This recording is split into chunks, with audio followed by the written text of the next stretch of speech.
Hello, hello, hello, hello, hello. This one, we have to go one. Not that, not that. We'll try. Okay, good. Here we go, here we go. God, in the name of God, Jesus Christ that died on the cross for us human. God, God, that let his son die for us in the cross for us. God is the Father of Jesus. On the name of the Father, Holy Spirit, amen, amen.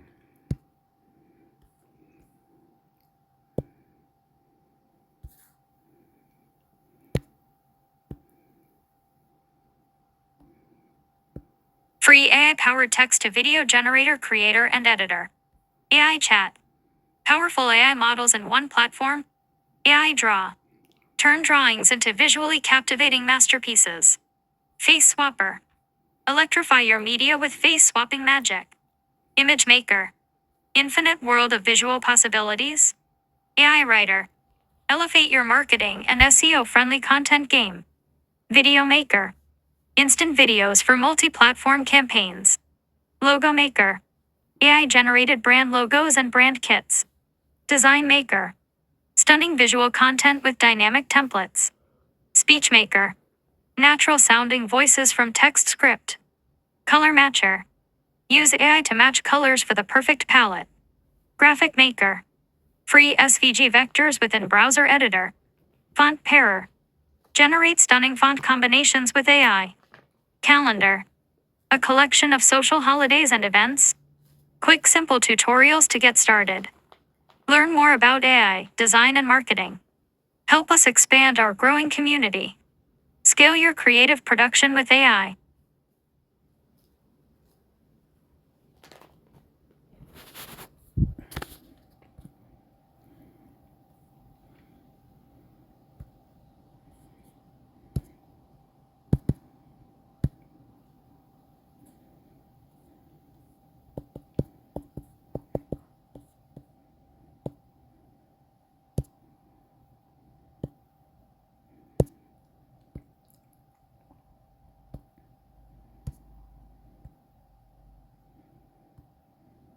Chat with AI online. Best AI chatbot designs. Every AI chat tools you need, all at designs.ai. Step into a world where the most powerful large language models, LLMs, including ChatGPT, GPT-4o, Claude Opus, Llama, Mistral, and Gemini Ultra are all available at your fingertips. Our platform offers a seamless, integrated chat experience that combines convenience with top-tier AI technology. Write a short and sweet text message inviting my neighbor to a barbecue. AI chat. Hey neighbor. Son with face, hope you're doing well. We're firing up the grill this weekend and would love to have you over for some delicious barbecue and good company. Feel free to SW. Discover the benefits of AI chat. Maximize your productivity with AI chat's comprehensive features. Explore how AI chat can revolutionize your work. ChatGPT 4o, Claude 3 Opus, Llama 370B, Mistral 8x7B. Single subscription, unlimited possibilities. One subscription grants you access to all the powerful generative AI tools offered by Designs.ai. This means you can use models like ChatGPT 4o, Claude 3 Opus, Llama 70B, and Mistral 8x7B without managing multiple accounts or paying for separate services. Simplify your workflow and maximize productivity with one comprehensive subscription. Data privacy guaranteed. Your data privacy is our priority. All inputs you provide are kept completely private and are never used for AI training.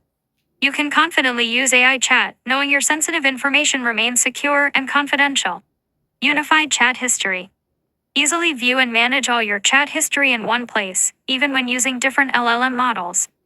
This feature allows you to keep track of your conversations seamlessly, ensuring you never lose important information and can maintain an organized workflow. Easy output comparison. Compare results from multiple LLM models using the same prompt to find the best solution. This feature lets you quickly evaluate different outputs side by side, helping you choose the most accurate or creative response with ease. Achieve optimal results efficiently by leveraging the strengths of various AI models. Introducing AI Chat, your all-in-one generative AI tool. Experience the future of work with AI Chat by Designs.ai. Explore top AI language models, GPT-4o, Claude Opus, Llama 3, and more. Discover a variety of leading AI language models and get to know the features and functionalities that set each model apart in the realm of conversational AI. ChatGPT-4o, the future of omnimodal AI interaction. OpenAI's GPT-4o is a groundbreaking AI model capable of understanding and generating content across text, audio.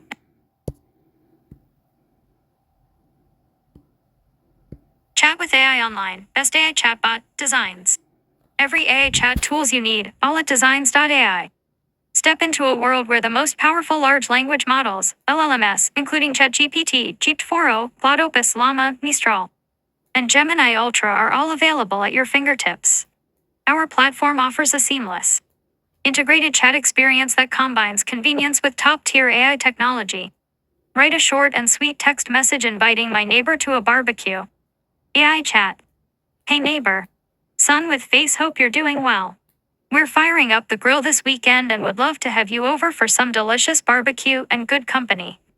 Feel free to swing by anytime between insert time and insert time. Hope to see you there. Hamburger, hot dog. Discover the benefits of AI chat. Maximize your productivity with AI chat's comprehensive features. Explore how AI chat can revolutionize your work. ChatGPT 4o, Claude 3 Opus, Llama 370B, Mistral 8x7B. Single subscription, unlimited possibilities. One subscription grants you access to all the powerful generative AI tools offered by Designs.ai. This means you can use models like ChatGPT 4o, Claude 3 Opus, Llama 70B, and Mistral 8x7B without managing multiple accounts or paying for separate services. Simplify your workflow and maximize productivity with one comprehensive subscription. Data privacy guaranteed. Your data privacy is our priority. All inputs you provide are kept completely private and are never used for AI training. You can confidently use AI chat, knowing your sensitive information remains secure and confidential. Unified chat history.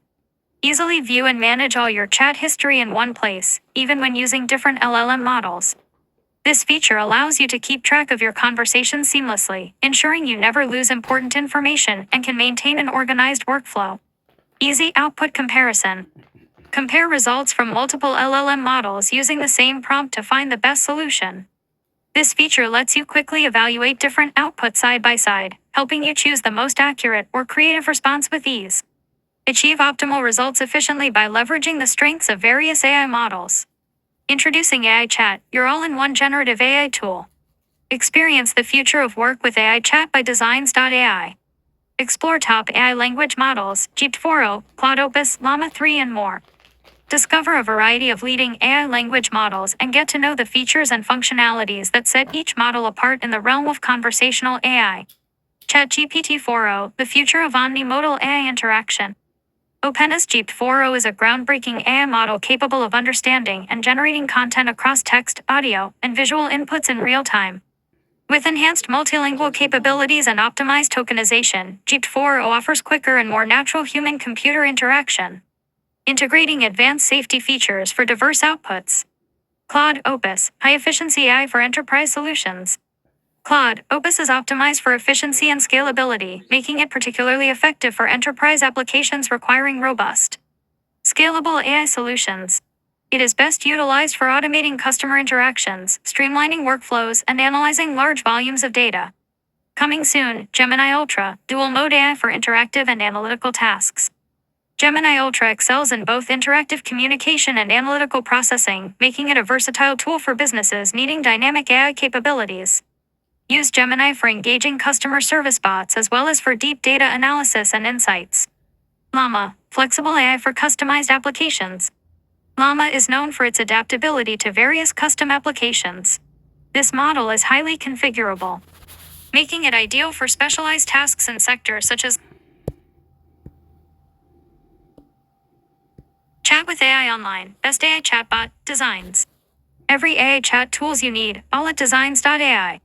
Step into a world where the most powerful large language models, LLMs, including ChatGPT, GPT-4o, Claude Opus, Llama, Mistral, and Gemini Ultra are all available at your fingertips. Our platform offers a seamless, Integrated chat experience that combines convenience with top-tier AI technology. Write a short and sweet text message inviting my neighbor to a barbecue. AI chat. Hey neighbor.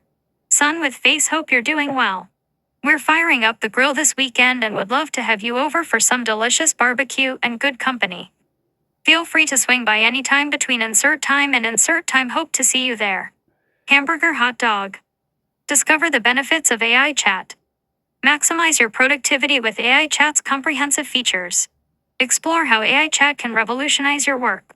ChatGPT 4o, Claude 3 Opus, Llama 370B, Mistral 8x7B. Single subscription, unlimited possibilities. One subscription grants you access to all the powerful generative AI tools offered by Designs.ai. This means you can use models like ChatGPT 4o, Claude 3 Opus, Llama 70B, and Mistral 8x7B without managing multiple accounts or paying for separate services. Simplify your workflow and maximize productivity with one comprehensive subscription. Data privacy guaranteed. Your data privacy is our priority. All inputs you provide are kept completely private and are never used for AI training. You can confidently use AI chat, knowing your sensitive information remains secure and confidential. Unified chat history. Easily view and manage all your chat history in one place, even when using different LLM models. This feature allows you to keep track of your conversations seamlessly, ensuring you never lose important information and can maintain an organized workflow. Easy output comparison. Compare results from multiple LLM models using the same prompt to find the best solution. This feature lets you quickly evaluate different outputs side by side, helping you choose the most accurate or creative response with ease. Achieve optimal results efficiently by leveraging the strengths of various AI models. Introducing AI Chat, your all-in-one generative AI tool. Experience the future of work with AI Chat by Designs.ai. Explore top AI language models, GPT-4o, Claude Opus, Llama 3, and more. Discover a variety of leading AI language models and get to know the features and functionalities that set each model apart in the realm of conversational AI. ChatGPT 4o, the future of omnimodal AI interaction. OpenAI's GPT-4o is a groundbreaking AI model capable of understanding and generating content across text, audio, and visual inputs in real time. With enhanced multilingual capabilities and optimized tokenization, GPT-4o offers quicker and more natural human-computer interaction. Integrating advanced safety features for diverse outputs. Claude Opus, high-efficiency AI for enterprise solutions. Claude Opus is optimized for efficiency and scalability, making it particularly effective for enterprise applications requiring robust, scalable AI solutions. It is best utilized for automating customer interactions, streamlining workflows, and analyzing large volumes of data. Coming soon, Gemini Ultra, dual-mode AI for interactive and analytical tasks. Gemini Ultra excels in both interactive communication and analytical processing, making it a versatile tool for businesses needing dynamic AI capabilities.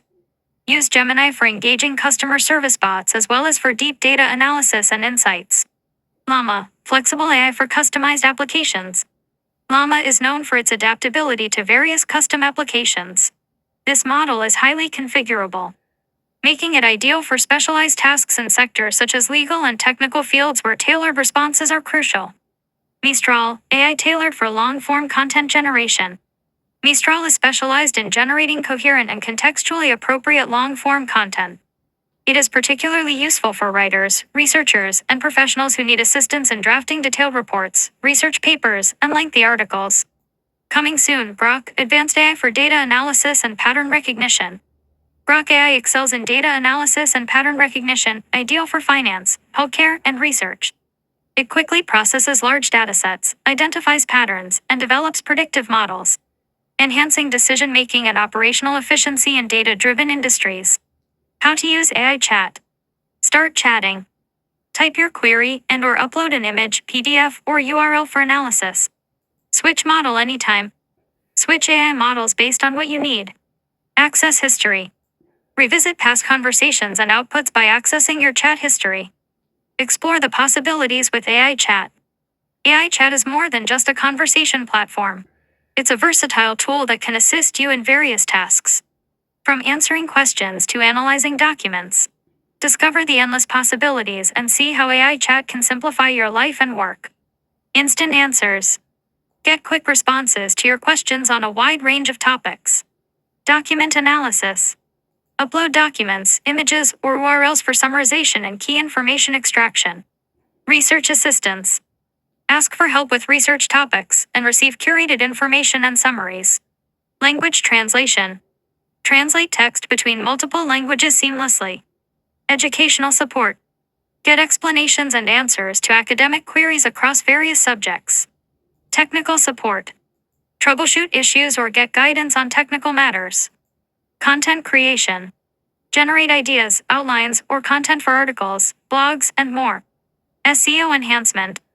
Optimize web content, improve search rankings, and gain actionable insights. Lifestyle tips. Get advice and tips on health, fitness, and general well-being. Entertainment. Engage in casual conversations, get book recommendations, or play text-based games. Hear it from our users. I rely on Designs.ai AI chat for quick research and writing assistance.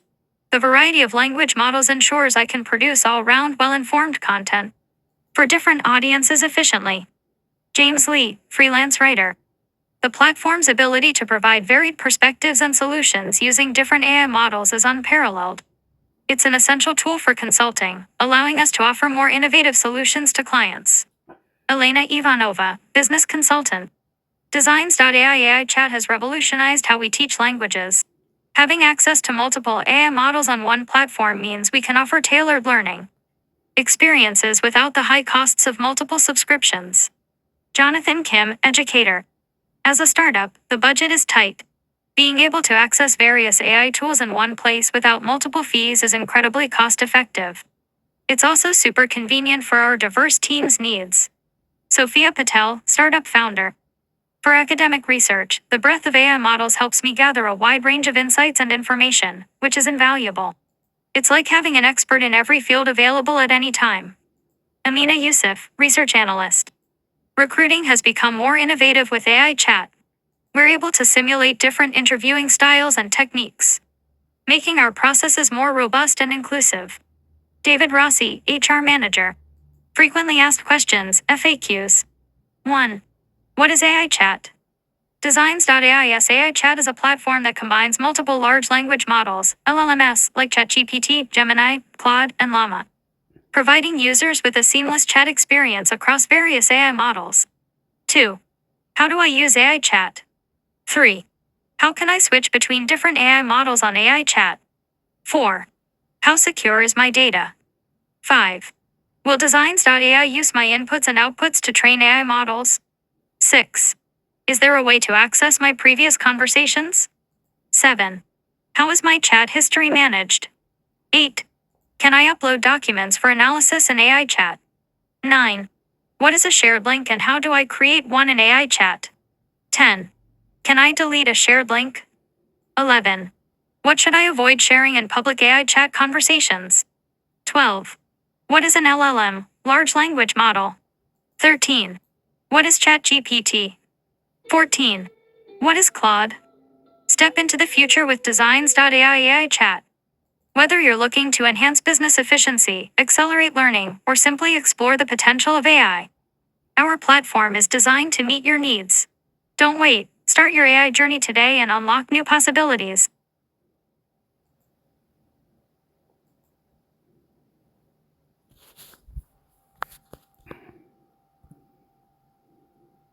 What's the name of this website? Design AI. Design AI. So you gotta go to Design AI.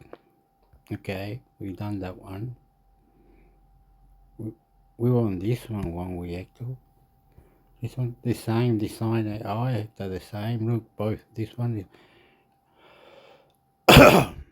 Okay, and then we gotta go. This one is it? This is probably an Australian one.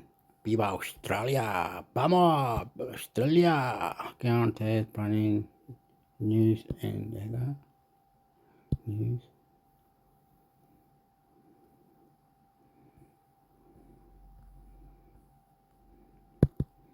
No, go there or something. Psicopata! Vamos! God. God Almighty. Social Security checks are set to rise. New inflation data shed light on the amount. Social Security recipients could receive a 3.2% raise next year, according to an estimate based on Wednesday's inflation result. The April Consumer Price Index rose 3.4% over the past 12 months, moderating slightly from March's 3.5% but still stubbornly above the Federal Reserve's 2% inflation target. The annual Social Security cost of living adjustment is based on a subset of the headline inflation index called the Consumer Price Index for urban wage earners and clerical workers, known as the CPIW, which was also up 3.4% over the past 12 months. The Social Security Administration will announce the actual COLA for 2025 in October, once inflation data from the third quarter are complete. The raise will be equal to the percentage gain in the average level of CPIW for the third quarter of 2024 from the average for the same period in 2023. A 3.2% raise would add about $60 to the average Social Security retirement benefit of $1,866 a month. Yet a projected increase to Medicare Part B premiums could eat into the raise considerably, says Mary Johnson, an independent Social Security and Medicare policy analyst and author of the COLA projection. In their annual report, the Medicare trustees estimated that the standard monthly Part B premium could rise to $185 next year, a 5.9% increase from this year's $174.70. Part B premiums, which are automatically deducted from Social Security checks, are one of the fast-growing costs in retirement, Johnson says. Both Medicare and Social Security are on shaky financial footing. The Social Security trustees recently projected that the program's retirement trust fund would run out of money in 2033 if Congress doesn't act before then to make changes. If the trust fund is depleted, incoming payroll taxes would be sufficient to cover a projected 79% of scheduled benefits. Reductions to the COLA are one fix that has been floated to shore up Social Security, along with a combination of tax hikes and benefit reductions for future generations. Copyright signed 2024 Dow Jones and Company Incorporated, all rights reserved. Whoa. Mucho rápido. Rock'n'roll.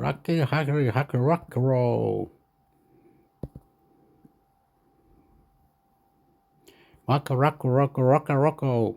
Go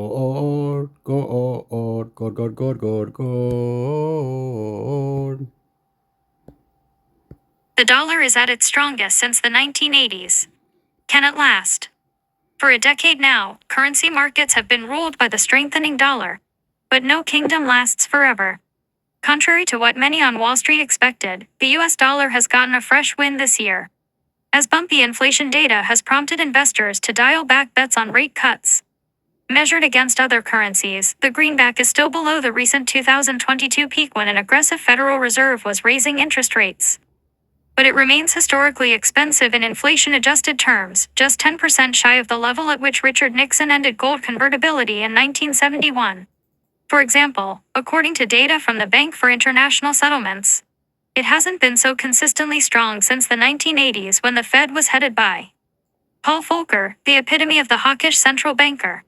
In 1985, the dollar rose so much that U.S. officials became worried about the blow it was dealing to domestic manufacturers. Famously, they agreed to coordinate its depreciation in a meeting with officials from Britain, Germany, France, and Japan in the Plaza Hotel in New York. By 1988, it had lost a third of its real value. Something similar could happen again on a smaller scale, particularly if Donald Trump wins the presidential election in November. His economic advisors have in the past advocated for a weaker greenback to narrow the U.S. trade deficit, especially relative to the yuan, which is currently under pressure as foreign investors flee low-yielding Chinese bonds. Perhaps more important, economic growth is accelerating beyond America's borders. This has historically provided the conditions for the greenback to weaken. Recent economic data suggests that the Eurozone and Japan are finally turning up, and China's recovery seems to be building momentum. Beijing is actively intervening to push up the yuan. All this suggests it is a good time for dollar-based investors to think about shifting more money overseas. A fall in the dollar usually greases the wheels of global growth. Roughly half of trade invoices and 3/4 of non-bank debt are denominated in dollars. which means that emerging nations in particular, those that struggle to borrow in their own currencies, get a boost whenever the US currency cheapens. Even if a weaker greenback is an effect of broadening economic growth rather than a cause, it remains a bullish signal for international stock markets, which have a greater percentage of so-called cyclical companies. European banks, which are on a tier, are a good example. Overseas stocks haven't experienced this tailwind much since the global financial crisis, as the dollar's inflation-adjusted value has risen 35% since the end of 2009, the MSCI EAFE index. We're sorry, quotes are currently unavailable. Please try again. Which tracks developed markets outside of North America, has only returned about 200%. Compared with roughly 500% for the S&P 500. We're sorry, quotes are currently unavailable. Please try again. In the only recent spell when the dollar was depressed, between 2020 and mid-2021, U.S. stocks bafflingly raced ahead even more, buoyed by technology giants reaping pandemic gains. This has understandably conditioned investors to call it quits and just put all their eggs in the American basket. To be sure, the dollar's elevated real exchange rate compared with the past may be somewhat deceptive. Adjusting for inflation is tricky because most products aren't traded across borders. When it comes to energy, which does have a huge impact, the U.S. has switched from being a net importer to a net exporter, thanks to the shale revolution of the 2010s. Additionally, Washington's recent turn to industrial policy has triggered a wave of foreign direct investment into the U.S. Economic theory also predicts that the recent tariffs imposed by Washington should push the currency up, and recent research backs this up to an extent. History never repeats itself precisely, and investors shouldn't be waiting for the monumental dollar sell-off that followed the Plaza Accord. But neither should they assume the U.S. currency can rise forever. Copyright signed 2024 Dow Jones and Company Incorporated, all rights reserved.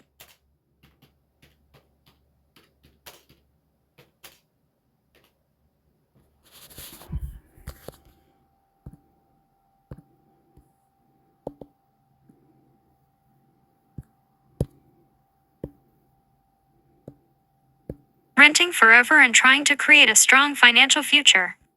Moving back and forth between Tennessee and Alaska, Michael Rogers and his wife, Christy, have twice been stuck simultaneously paying a mortgage and rent.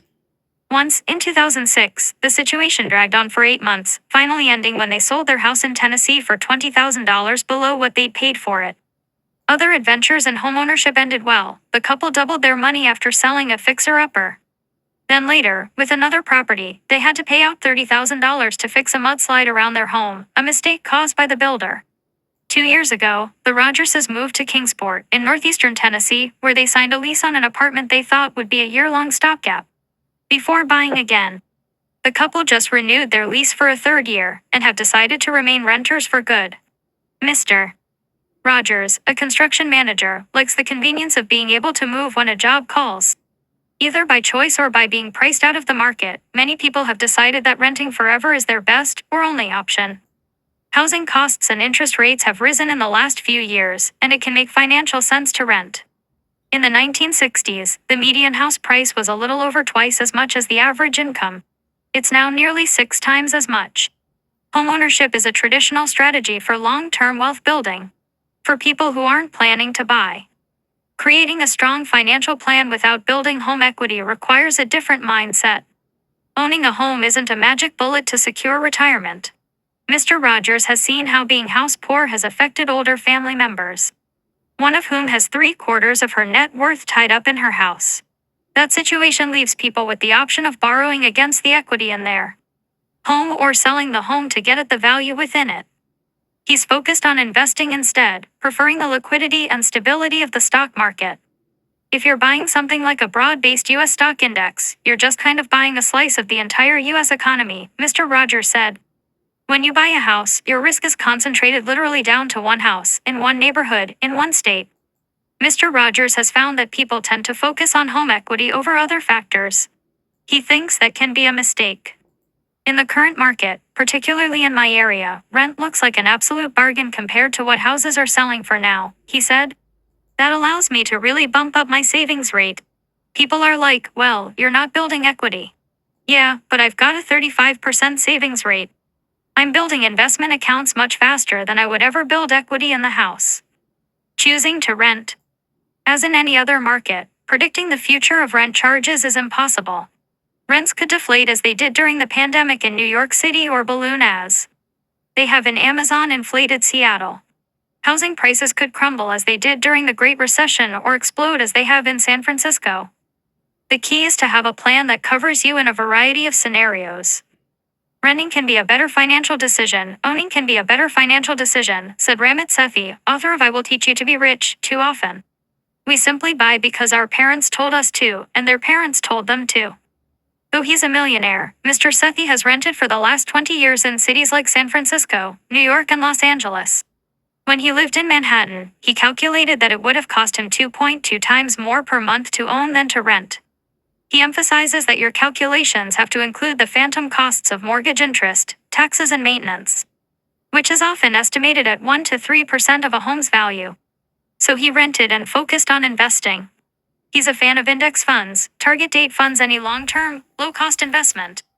If you choose to rent, there's one key thing that is the most important thing of all, which is you absolutely must run your numbers, Mr. Sethi said, and if it's cheaper to rent than to buy, you must invest the difference.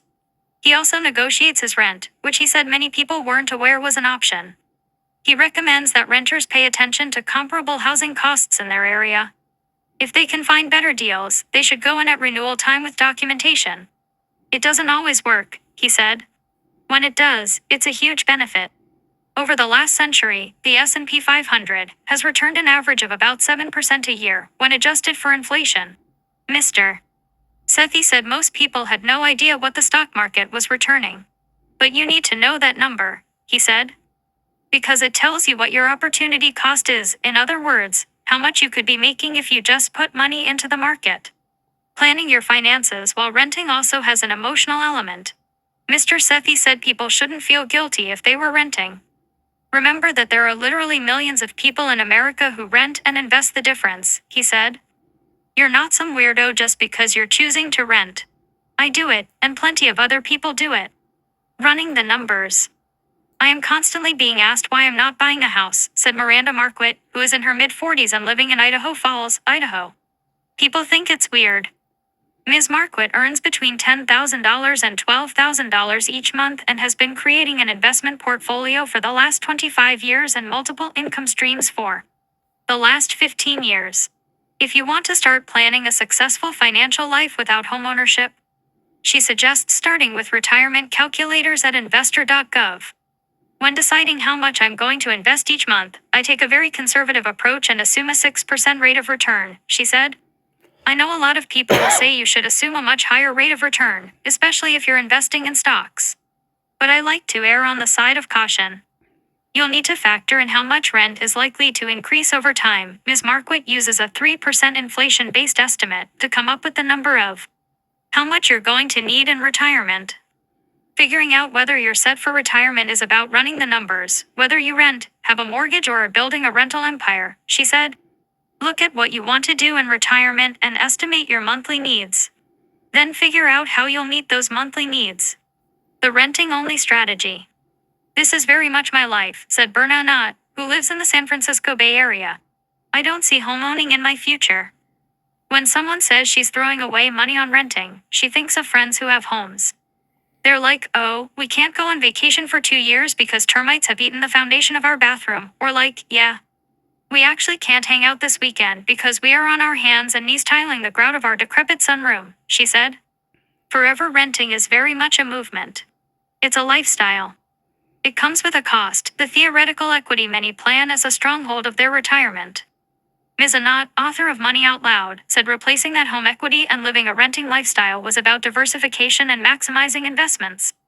If you're employed full-time, she said, you'll want to be fully invested in your 401k and getting as much of an employer match as possible.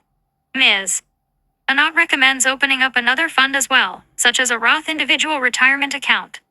The idea is, if you are not spending on housing costs, closing costs, escrow, property taxes, and charges like homeowners association fees, she said, then you are investing all of that money so that your retirement is as cushy as possible, since you won't have that equity.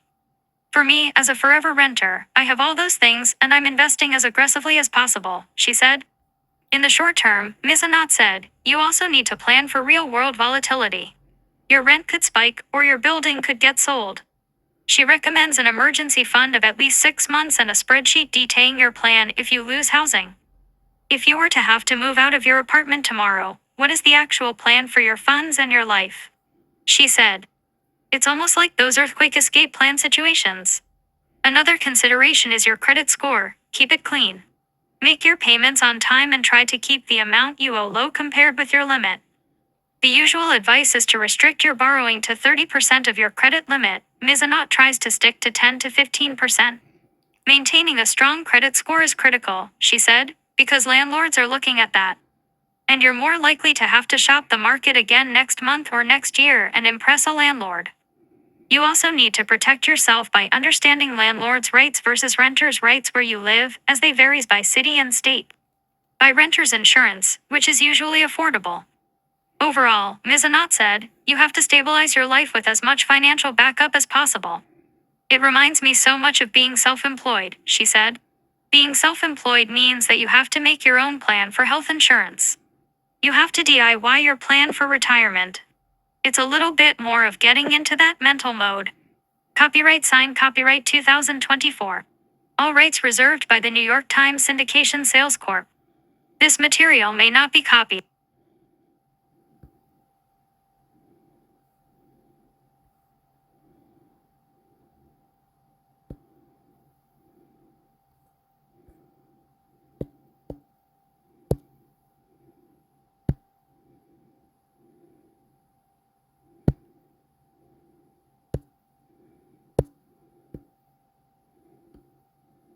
Where you find the right loan, money.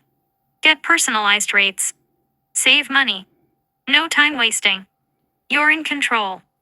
Money Matchmaker Registered Sign was built to make it quicker and simpler for you to find the right loan.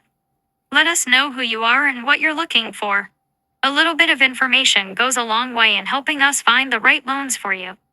Money Matchmaker Registered Sign securely analyzes your data against each lender. It finds the best loan offers that match your profile. Based on your situation, you'll either see a range of qualified loan offers, or an expert human matchmaker will help you find your match. Try IT now. Super quick, I got lots of offers. All I had to do was choose which one. I went with Whisper because they were the cheapest. Thanksmoney.com.au. Very quick and efficient service. Easy to use, and I got my finance quickly. Thanks Money Matchmaker. I found my match. Application was easy, fair interest rate, money transferred on time, ticks all the boxes for me. I'd recommend it to anyone. I needed help getting a loan. Every time I applied and got knocked back, my credit score worsened. If only I'd known about helpful websites sooner. Money introduced me to a number of options, and I had finance same day. Very easy to use and helped me get a refinance. Very quick and easy to use service. Found the best loan offer in minutes that no one could match. Highly recommend Money.com. Really helpful and resourceful. Would recommend to anyone needing assistance. Great company and services. Recommitted. Straightforward service. It does what it says. I'd use it again. Such a great platform. I love learning about how I can benefit and manage my finances more, and Money.com.au makes it that much easier and more enjoyable. I would 100% recommend. Great customer support and always willing to help out. Shopping around for the right loan can save you thousands of dollars in interest and fees. This depends on the lender. It also depends on which company they check your credit score with, as the score ranges vary. As an example, Equifax, one of the major credit reporting companies operating in Australia, classifies anything above 669 as being a good credit score. Having a good credit score means you would be eligible for a loan with most lenders, depending on your other circumstances. But having a bad credit score isn't the end of the world. It can simply mean you need to apply with more specialist lenders. If you have a bad credit score and your application is accepted, you may be offered higher interest rates and/or more restrictive loan terms. Avoid making multiple car loan applications in a short space of time, as this can damage your credit score. Find out what your credit score is for free before you apply for a loan. The following steps could help make you a better candidate for a loan. Check your credit score in advance and take steps to improve it if it's not in good shape. Avoid making loan applications if you have started a new job recently. Don't apply for loans you can't afford. Work out how much you can afford to repay comfortably each month and stick to that as your maximum budget. Review the lender's lending policies and eligibility criteria before you apply. If you need help, give us a call. We are experts who can guide you through the process and can be particularly useful for complex applications. You can apply for a loan with banks, car dealerships, finance brokers, or online lenders. They all have different products and rates, so it can be hard to find the right one for you. We recommend using Mini Matchmaker Registered Sign to do the legwork for you. It's like applying direct with a range of lenders all at once. This really depends on what you want from a loan deal. Online loan lenders often have the lowest interest rates. They can also approve loans quickly in many cases if your application is straightforward. The reality is shopping around is the best way to find the most suitable lender for you. Information about comparison rates are designed to allow borrowers to understand the true cost of a loan by taking into account fees and charges, the loan amount, and the term of the loan. The comparison rate is based on an unsecured fixed-rate personal loan of $30,000 over 5 years. Warning: comparison rates are true only for the examples provided and may not include all fees and charges. Different terms, fees, or loan amounts might result in a different comparison rate.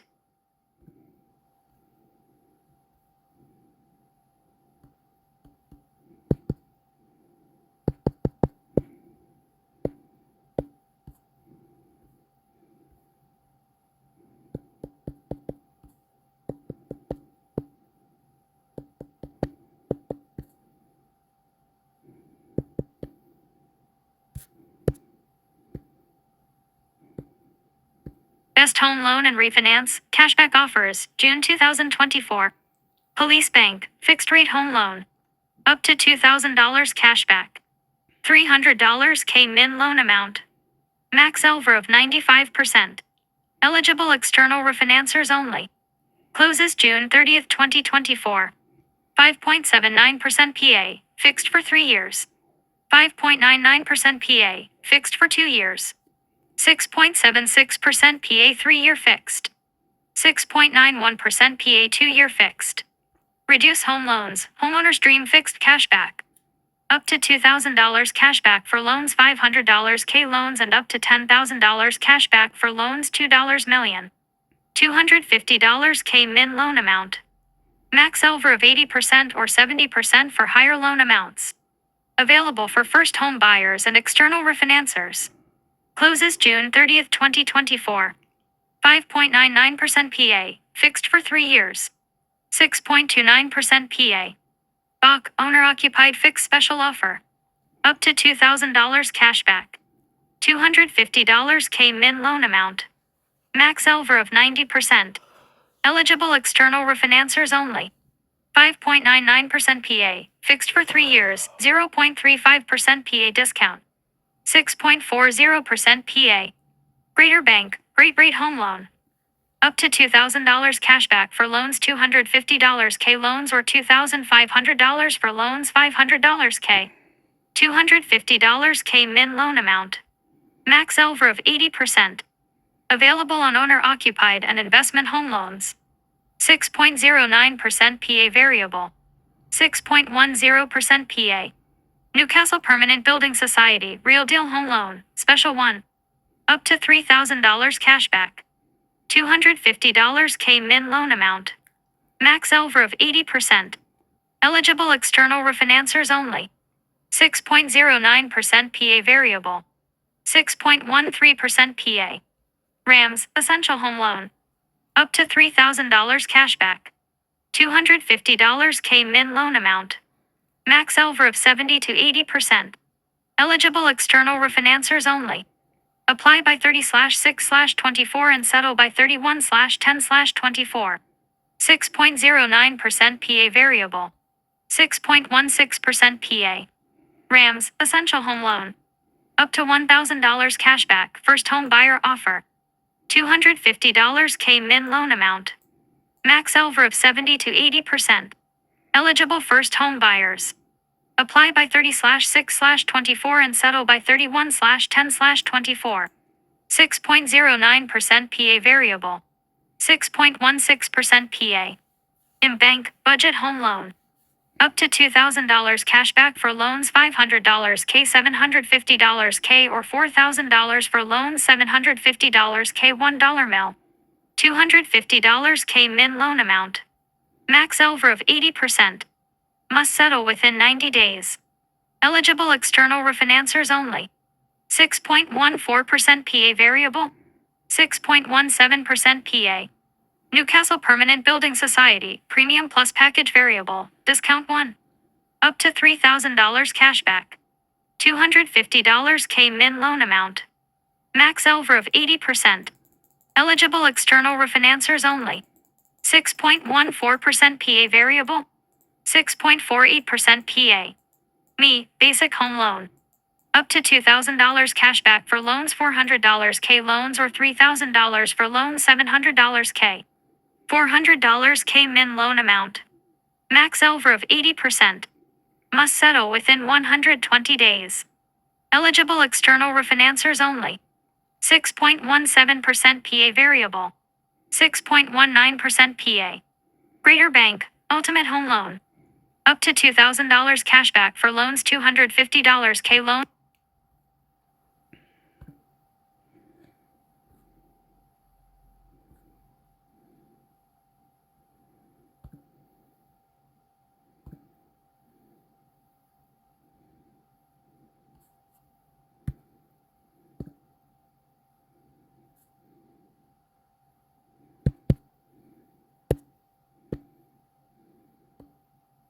Zip Pay and Zip Money, buy now, pay later, flexible payments. Spend your day with Zip. Spend your day with Zip. Buy now, pay later. Just about everywhere. 4.9. App Store rating. Millions of shoppers globally and counting. Zip makes life more affordable by spreading the costs of your purchases over time. You'll pay nothing upfront and repay weekly, fortnightly, or monthly on a schedule that suits you.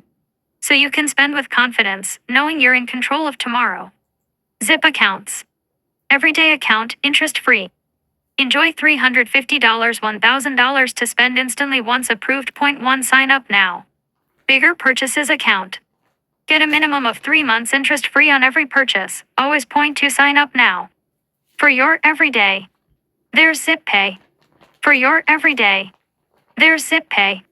Apply for up to $1,000 to spend, interest-free always.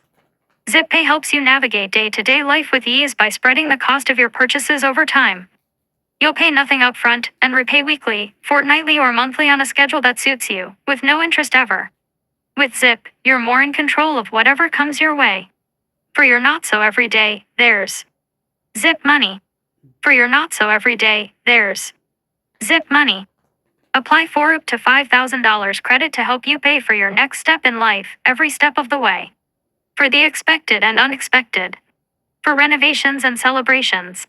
With a minimum 3 months interest-free on every purchase and up to 5 years interest-free at select Zip merchants. Zip Money is there for you when you need it the most.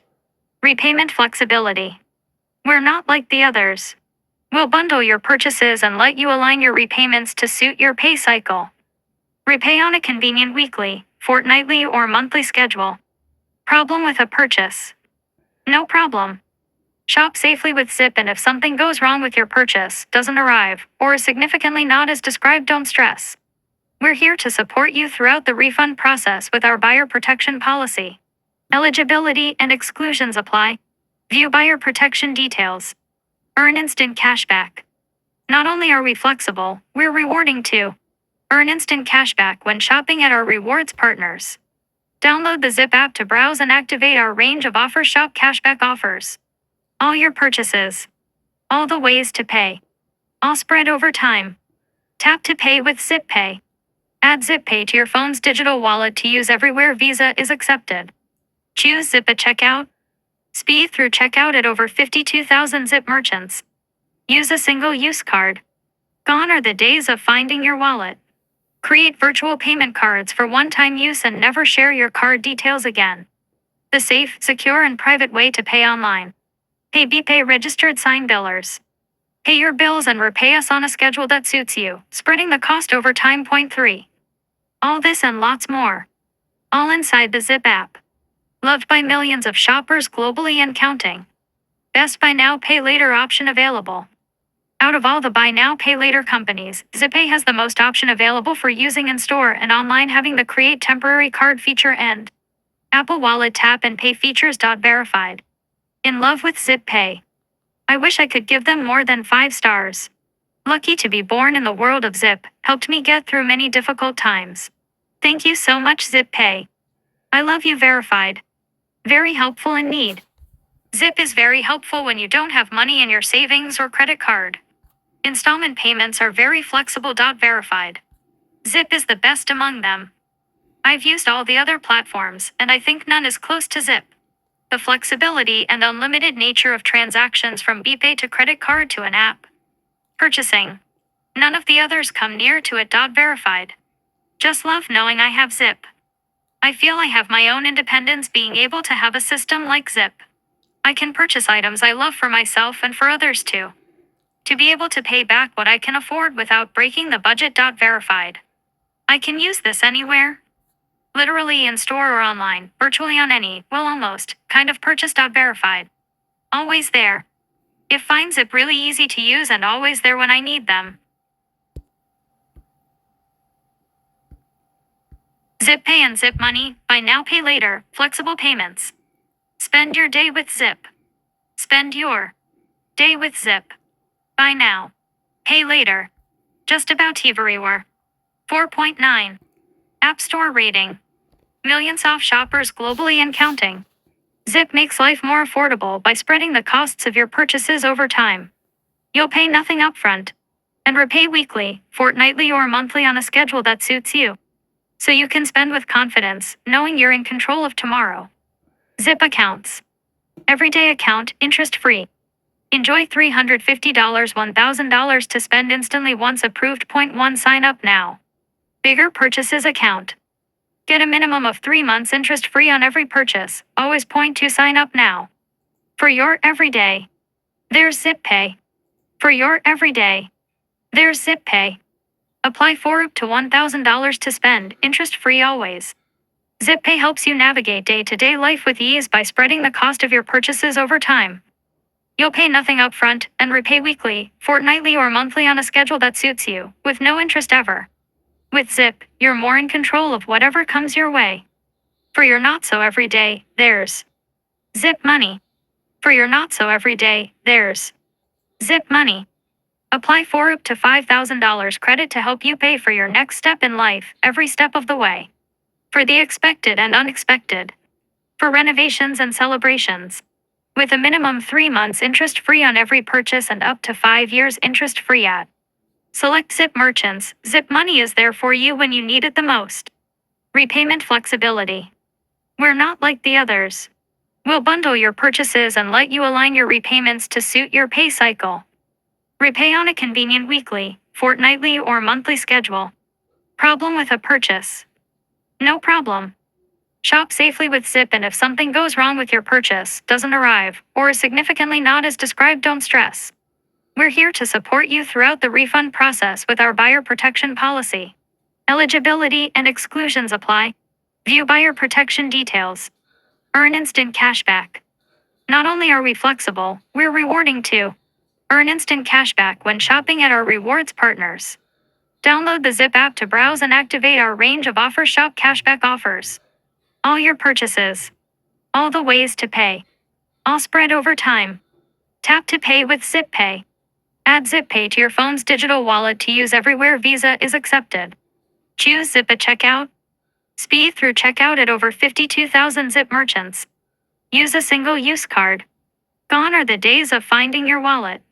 Create virtual payment cards for one-time use and never share your card details again. The safe, secure, and private way to pay online. Pay BPay registered sign billers. Pay your bills and repay us on a schedule that suits you, spreading the cost over time. Point 3. All this and lots more. All inside the Zip app. Loved by millions of shoppers globally and counting. Best buy now, pay later option available.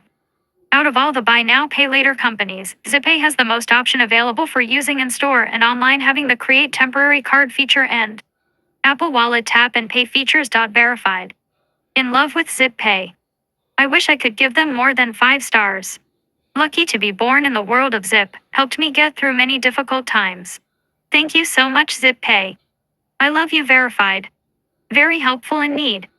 Zip is very helpful when you don't have money in your savings or credit card. Installment payments are very flexible. Verified. Zip is the best among them. I've used all the other platforms, and I think none is close to Zip. The flexibility and unlimited nature of transactions from BPay to credit card to an app purchasing. None of the others come near to it. Verified. Just love knowing I have Zip. I feel I have my own independence being able to have a system like Zip. I can purchase items I love for myself and for others too. To be able to pay back what I can afford without breaking the budget. Verified. I can use this anywhere. Literally in store or online, virtually on any, well almost, kind of purchase. Verified. Always there. If find Zip really easy to use and always there when I need them. Hassle-free and paying back is easy too. Verified. Convenient and helpful. When purchase big ticket item, it's so convenient to pay by ZipPay because can be paid back by installment without interest. Verified. Frequently asked questions. ZipPay is an interest-free buy now pay later service with a credit limit of up to $1,00001. Repayments are based on a minimum monthly payment from as little as $10 per week. A $9.95 monthly account fee applies. We will waive the fee if you pay your statement closing balance in full by the due date. With ZipPay, you can shop everywhere you see the contactless symbol when you add your Zip card to your Apple or Google Wallet. Zip Money is a line of credit with limits between $1,000 and $5,000 for regular accounts and up to $50,000 for specific merchants. Zip Money offers customers a guaranteed interest-free period of 3 months across all purchases and up to 60 months with some retailers too. Zip Money accounts may incur a one-off establishment fee for certain credit limits. A $9.95 monthly account fee applies, waived if your balance owing is $0 at the end of the month. Both products also feature our Shop Everywhere card, which you can use at any online retailer that accepts Visa. Can't find what you're looking for? Get all the support you need when you need it by exploring the Help Center or by contacting our team at Zip HQ in Sydney. References: Apple Pay and the Apple App Store are trademarks of Apple Incorporated, registered in the US and other countries and regions. Google Pay, Google Play and the Google Play logo are trademarks of Google LLC. Visa is a trademark owned by Visa International Service Association and used under license. The contactless symbol is a trademark owned by and used with permission of IMCO, LLC. 1 ZipPay, minimum monthly repayments are required. A monthly account fee of $9.95 applies and is subject to change. Pay your closing balance in full by the due date each month and we'll waive the fee. Available to approved applicants only and subject to completion of satisfactory credit check. Other charges may be payable. T&CS apply. 2 Zip Money installments, available to approved applicants only and subject to completion of satisfactory credit check upon application. Installment plan splits eligible purchases of $300 and above into equal repayments within the interest-free period. Eligible purchase excludes Zip bills and gift cards. A monthly account fee of $9.95 applies and a one-off establishment fee may apply for new customers. Additional charges may apply, see T&CS. Under the contract, minimum monthly repayments are required. If you turn off installments, all future transactions will be reverted to the minimum monthly repayment. Paying only the minimum monthly repayment amount will generally not repay out the purchase within the interest-free period. Any balance outstanding at the expiry of the interest-free period will be charged at the applicable standard variable interest rate of 25.9% per annum. As at June 1, 2023. Interest, fees and charges are subject to change. Terms and conditions apply and are available on application. See your contract for further details. Credit provided by Zip Money Payments Pty Ltd, ABN 58 164 449 Australian Credit License Number 441878. Rewards are redeemable when you reach the rewards goal. See Promotion and Reward Program T&Cs for more details. Tap to pay in store available with Zip Pay only. Use the card everywhere that Visa contactless payments are accepted in store. Card T&Cs apply. Single-use card available with Zip Pay and Zip Money only. Use the card everywhere that Visa contactless payments are accepted online. Card T and CS apply. 3 payments may take up to 5 business days to reach your biller. Certain biller exclusions apply, including but not limited to credit institutions, gambling, share trading, personal loans, and deft rent. A $2.50 processing fee may be payable for each bill processed using Zip Money. The amount of the fee will be advised and authorized by you at the time of any relevant bill payment. Exceptions may apply. Registered to BPay Pty Limited ABN 69079137518.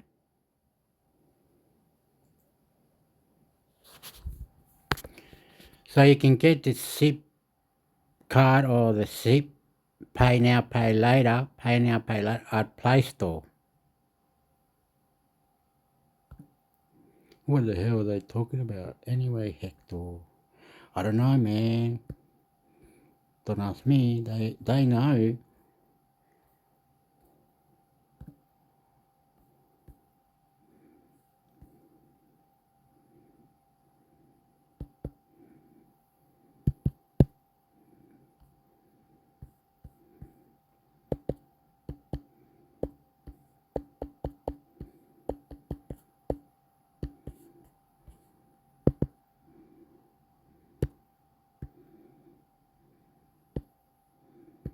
Find and compare 137 bank accounts, June 2024, Rate City. What's new in bank accounts in June 2024? Do you have convenient access to a bank branch near you? A new report from a Senate committee has found that a significant number of branches have closed since 2017, which has been hitting Australia's regional areas particularly hard. Data from the Australian Prudential Regulation Authority, APRA, found that over 2,100 bank branches closed from 2017 to 2023, which is a reduction of around 40% for metro areas and 35% for regional areas. And while some banking services may still be available from regional post offices via Bank at Post, the costs involved are reportedly putting pressure on Australia Post. Some Australians may be able to manage their money using digital-only banks and fintech services, which may have fewer overheads and be better positioned to offer more innovative products and competitive services. Alternatively, some customer-owned banks have close ties to specific communities, allowing them to offer services with local needs in mind. Some of the top-rated bank accounts, including digital-only offers, based on Thea Real-Time Ratings trademark sign at the time of writing include Me Bank Spend'em, HSBC Everyday Global Account, Up Everyday Account, Bankwest Qantas Transaction Account, Ubank Spend Account. Updated by Mark Bristow on June 7, 2024. What is a bank account? A bank account, also known as a transaction account, is an everyday account used to manage your finances. Everything from paying bills to depositing your income to withdrawing cash is managed through a bank account. Bank accounts allow you to make payments in a number of ways. Online shopping, electronic payments, including PayWave, digital wallet, e.g. Apple Pay, Samsung Pay, Google Pay, ATMs, direct debit, BPay, branch access, checks. Are there different types of bank accounts? The main deposit accounts you can open in Australia include transaction accounts. Your classic banking account. A transaction account allows you easy access to funds deposited by yourself or others via online banking, mobile banking, or MasterCard or Visa debit cards. Money can be withdrawn via ATM or in branch. Savings accounts. A savings account is a bank account that allows you to accrue interest on your regular deposits. They may come with bonus interest rates that can only be earned from meeting conditions, such as not making withdrawals or for an introductory period. These accounts are designed to help you meet your savings goals. Term deposit. A term deposit is a type of depositing account in which you lock away your savings at a set interest rate for an agreed-upon period of time. They are different to savings accounts, in that once the money is deposited, it's much more difficult to access until the account has reached maturity. This is designed to help you not dip into your funds. What's the difference between bank accounts and savings accounts? Bank accounts are different from savings accounts in that they're not designed to accumulate money. Instead, this is the account which you use for your everyday banking, while savers can earn interest on the money in their savings account. Many savings accounts offer a base interest rate and a bonus interest rate. Fulfilling the bonus rate's terms and conditions is often the key to benefiting. From a high-interest savings account. Sometimes a saver account offers a high introductory rate, where you only earn extra interest on your savings for a limited time. Another saving option for Australians wanting to earn interest towards their savings goals is a term deposit, where you agree to deposit a sum of money for a preset term and receive a fixed amount of interest on these savings. Generally, the more money you deposit and the longer the term you choose, the more likely you are to benefit from a high interest rate. What fees apply to bank accounts? Fees can differ from one bank account to another, but the main fees you may encounter include monthly account keeping fees, ATM withdrawal fees, phone banking fees, IFPOS fees, internet banking fees, branch fees, paper statement fees, overdraft fees if you withdraw more than what is available in your account, international transaction fees. Yes, this sounds like a lot of fees. But the good news is that most banks offer a basic everyday bank account that has no account keeping fees, free monthly statements, no minimum deposit amounts. For more information around which fees a bank account may charge, check out the Product Disclosure Statement, PDS, and TNCS, generally located on the provider's website. What are some tips to get the most out of a bank account? Use a debit card over a credit card. Bank accounts usually come with MasterCard or Visa debit cards, which can be used similarly to a credit card, both online and in store. When you use a debit card, you're spending your own money rather than credit.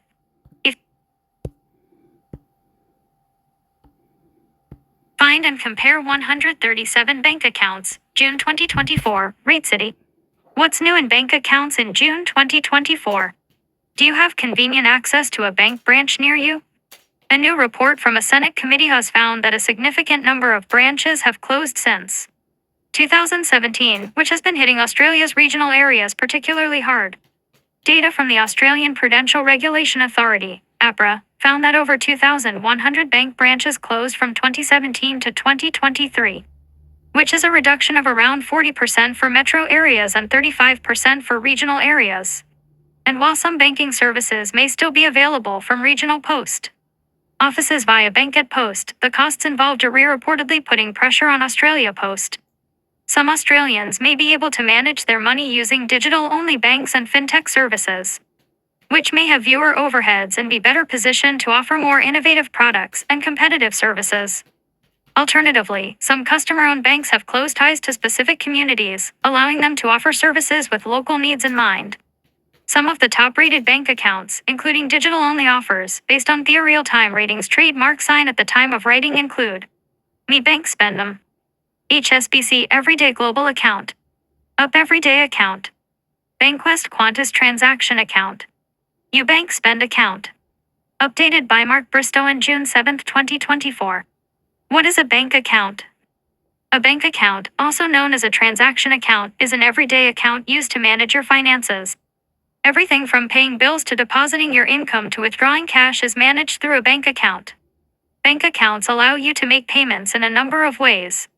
Online shopping, electronic payments, including PayWave, digital wallet, e.g. Apple Pay, Samsung Pay, Google Pay, ATMs, direct debit, BPay, branch access, checks. Are there different types of bank accounts? The main deposit accounts you can open in Australia include transaction accounts. Your classic banking account. A transaction account allows you easy access to funds deposited by yourself or others via online banking, mobile banking, or MasterCard or Visa debit cards. Money can be withdrawn via ATM or in branch. Savings accounts. A savings account is a bank account that allows you to accrue interest on your regular deposits. They may come with bonus interest rates that can only be earned from meeting conditions, such as not making withdrawals, or for an introductory period. These accounts are designed to help you meet your savings goals.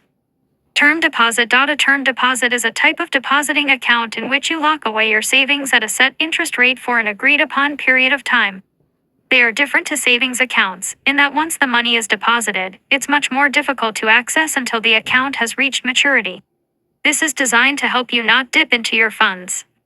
What's the difference between bank accounts and savings accounts? Bank accounts are different from savings accounts in that they're not designed to accumulate money. Instead, this is the account which you use for your everyday banking, while savers can earn interest on the money in their savings account. Many savings accounts offer a base interest rate and a bonus interest rate. Fulfilling the bonus rate's terms and conditions is often the key to benefiting from a high interest savings account. Sometimes a saver account offers a high introductory rate, where you only earn extra interest on your savings for a limited time. Another saving option for Australians wanting to earn interest towards their savings goals is a term deposit, where you agree to deposit a sum of money for a preset term and receive a fixed amount of interest on these savings. Generally, the more money you deposit and the longer the term you choose, the more likely you are to benefit from a high interest rate. What fees apply to bank accounts?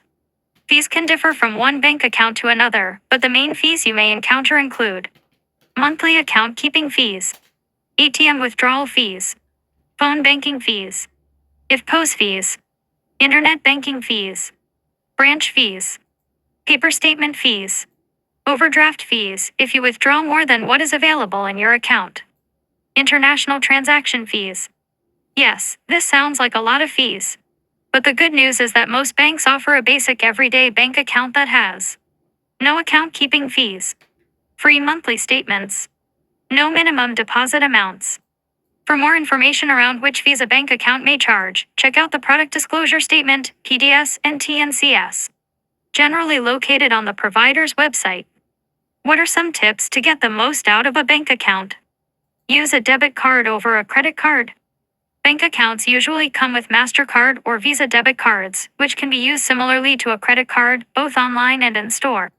When you use a debit card, you're spending your own money rather than credit. If you don't want to be hit with interest on your purchases, it may be a good idea to use your debit card instead of your credit card. Be careful with security. Once someone has your bank account details, they could use it to spend your money.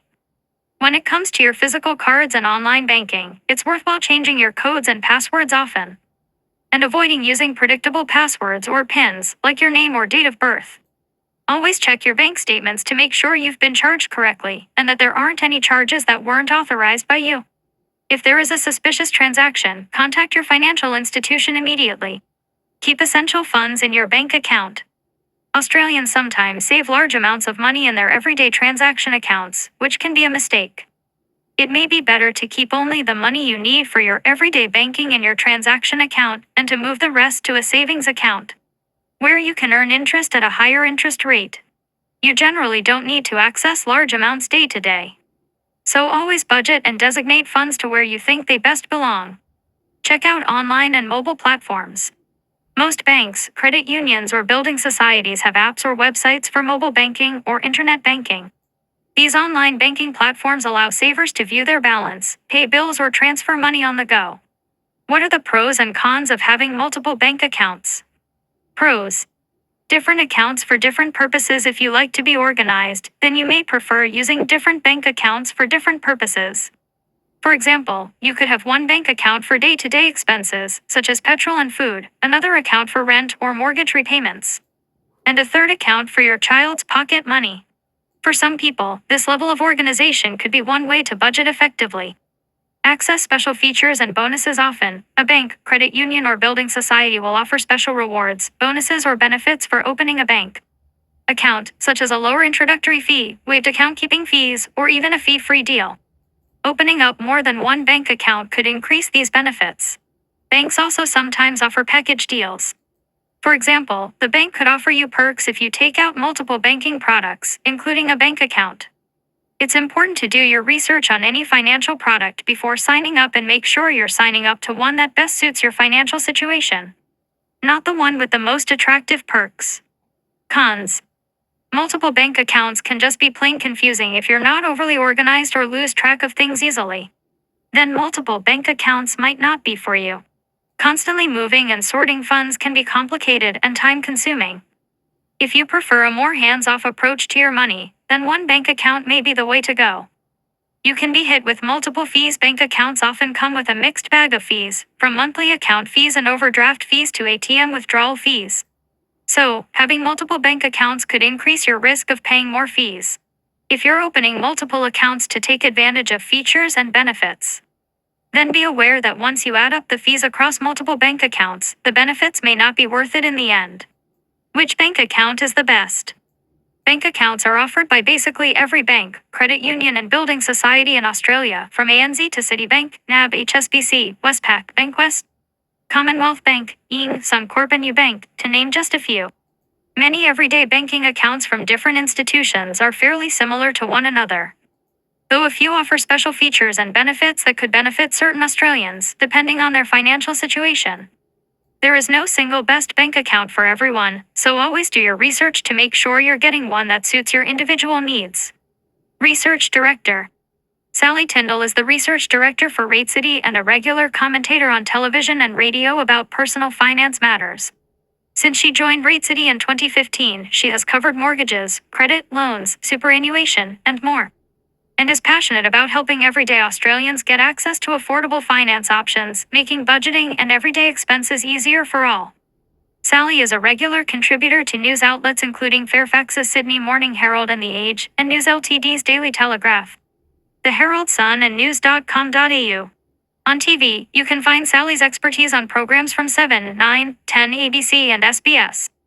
And you can listen to Sally regularly on ABC Radio, 2 Gigabytes, 3A, 4BC, and a host of others.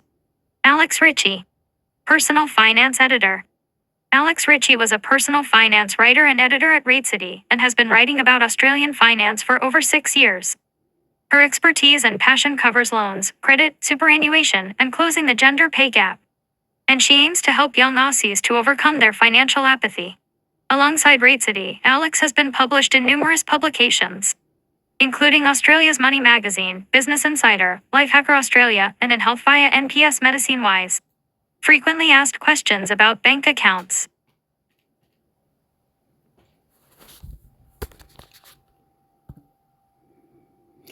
This was the Right City.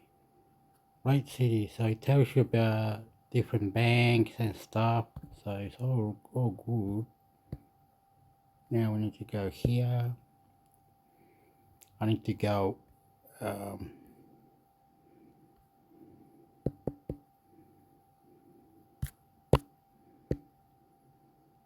Australia news.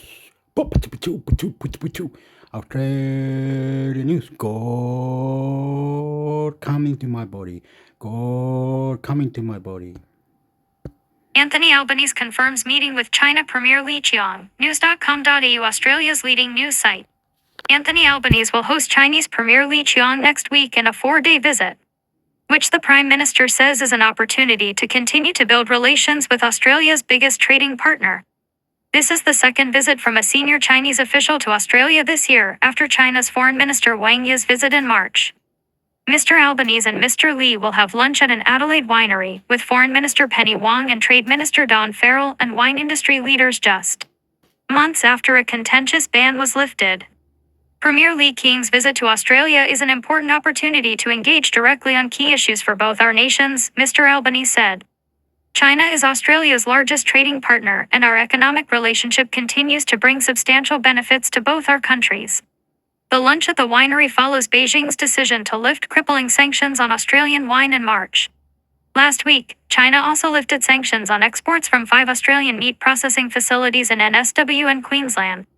An unofficial ban on live lobster imports is expected to be a key topic of discussion among leaders.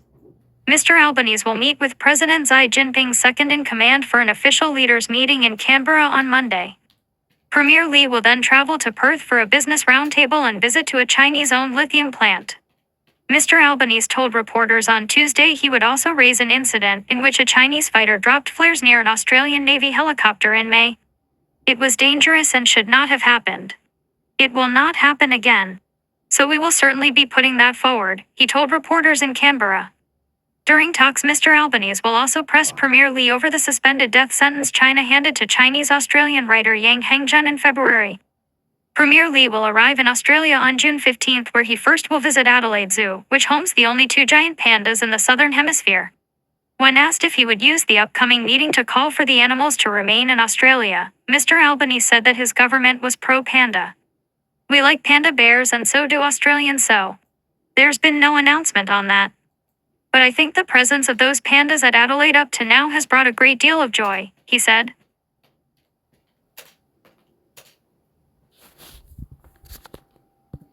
There was the Prime Minister of Australia talking to the Chinese president or whatever his name. Okay.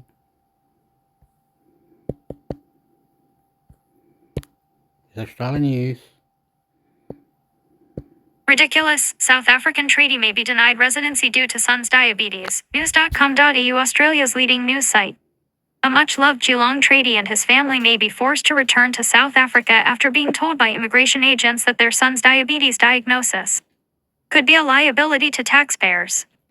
Nico Willers, 44, his wife Jane and their 3 children, twins Nico and Esme 13 and Carla 8, moved from Pretoria to Geelong in May last year so he could work as a pump technician at a local firm that had been struggling to fill the position for 6 years, the Geelong Advertiser reported.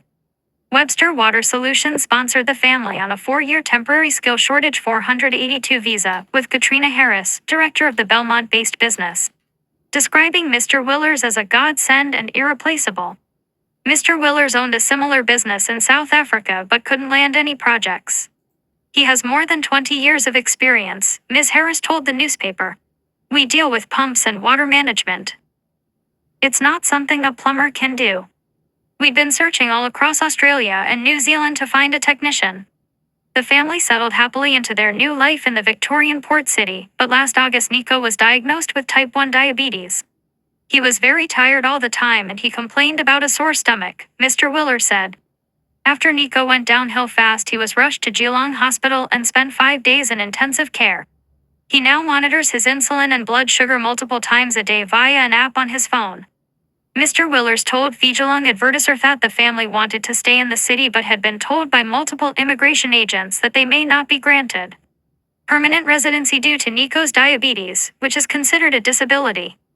The family spent $24,000 moving to Australia and it could cost them $15,000 in legal fees to apply for permanent residency, at $4,640 per adult and $1,160 for minors. Agents are saying it could be a problem, but no one is giving us a straight answer, Mr. Willer said. Some have said our chances of getting permanent residency was almost none, but others have said we could give it a try. Speaking to Seven's Horizon Tuesday, Mr. Willer said the family had been told Nico's diabetes could be considered a liability. They say it will cost the government money, but at the moment we do all the payment ourselves, all the monitoring, all the injections, he said. It is all out of our pockets. Their theory is it's going to be a drain on the taxpayers' pockets. Mr. Willers argued the government should take into account his job security, given the difficulties faced by the business in filling the role. We had one guy who started the same month. He lasted about a week, he said. There's a shortage in trades at the moment, a lot. We talk to people, they say they don't know. They can't give us a straight answer. We've been paying all the medical bills out of our pockets anyway. He said the family dreaded the prospect of returning to South Africa due to deteriorating safety and economic conditions there. Getting work for us in South Africa. It's not good at the moment, he said. It's really important for us to make a living here and for us to stay here. And with the health of my son, he's getting the best health care there is at the moment. So it's better for him to stay here and for us to make a better life. And just normal safety for everybody. You can go to the parks, you're not able to do it in South Africa. You can't go even with your bicycle on the roads anymore, just due to safety. Sunrise Hosnat Bar said it was ridiculous that Australia was letting hundreds of foreign-born criminals and rapists stay in this country, but the much-loved family may be forced to move back to South Africa. A spokeswoman for Home Affairs said while the department does not comment on individual cases, health waivers were available for a number of visa subclasses, where visa processing officers are able to consider the individual personal circumstances of applicants. Just because a person failed to meet the health requirement does not mean that their visa will be refused, she said. If a health waiver is exercised by the delegated decision maker, a visa may still be granted. Over 99% of visa applicants meet the health requirement. Immigration Minister Andrew Giles has faced calls to resign in recent weeks over his controversial Direction 99 issued in early 2023. Which allowed dozens of serious criminals to remain in Australia. The directive required the Administrative Appeals Tribunal, AT, to consider an individual's community ties when reviewing deportation appeals, and led to a number of non-citizen criminals having their visa cancellations overturned. In one case, a Sudanese refugee with a lengthy rap sheet that included knife crime, car theft, serious driving offenses, apprehended violence orders, stalking, and domestic assault, was allowed to stay after telling the tribunal he self-identifies as Aboriginal. Other visa cancellations overturned by the AD under the directive included an Afghan national who raped a 16-year-old girl and a disabled 14-year-old child, a New Zealand man who was convicted of raping his stepdaughter, and a British man who attacked women on 26 occasions. The embattled immigration minister on Friday issued new legal guidance to replace Direction 99. Under Direction 110, community safety will be the overriding factor when immigration officials and tribunals consider whether to revoke or reinstate an individual's visa, while weight given to non-citizens' ties to Australia will be stripped back. The revised direction makes it clear that the safety of the Australian community is the Albanese government's highest priority, and so includes this as a key principle of decision-making, Mr. Giles told reporters in Melbourne. It also elevates the impact of victims of family violence and their families into one of the existing primary considerations reflecting the government's zero-tolerance approach to domestic and family violence. Leveling blame against the AD for its interpretation of the previous directive, Mr. Giles said it is clear the AD has made a number of decisions, independently of government, that do not reflect the government's intent or meet community expectations. This new revised direction makes crystal clear that the government expects the protection of the Australian community be given greater weight in visa decisions, he said. Opposition leader Peter Dutton continued his attacks against the immigration minister on Friday and called on Prime Minister Anthony Albanese to apologize. There are people who have fallen victim to these criminals who have stayed in our country who should have been deported, he said. Mr. Dutton said the new directive would still overturn non-citizen criminals' visa cancellations. This new Direction 110 doesn't give much change circumstance at all, and it will still give rise to the sort of outcomes that we've seen in allowing these people to stay at our community, he said. Frank.Chung at news.com.au. With NCA Newswire. Read related topics: immigration. Server 2025, we will directly email you a link to download the image file. If you purchased it from elsewhere, you can refer to your vendor for how to get the file, or if you got it from Microsoft, you should have instructions as well. Alright, so with that out of the way, let's jump into Rufus. I'll double click to open the exe. Click yes on the pop-up, and